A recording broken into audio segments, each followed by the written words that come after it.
পানের কাউন্টার, কিন্তু এখন কত সৌন্দর্য বেরিয়ে গেছে, দেখুন সৌন্দর্যের শেষ নেই।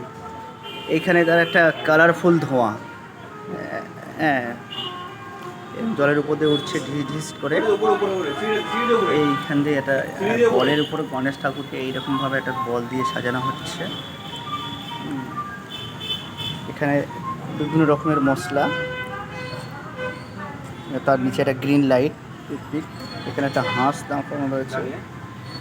এখানে একটা কুতুব মিনার টাইপের একটা এখানে দাদা দাঁড়িয়ে রয়েছে। এবং সবচেয়ে বড় কথা হচ্ছে এখানে একটা সুন্দর হাঁস দিয়ে, এবং এখানে মশলাগুলো লাইটের কাঁপছে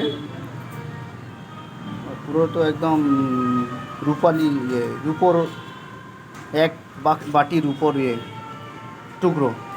এখানে লাল লাল কত কিছু, এখানে একটা মশলা, এখানে হলুদের উপর আবার লাল, সবুজ, হলুদ, সাদা, পাঁচ মেশালি। এইখানে লাইট।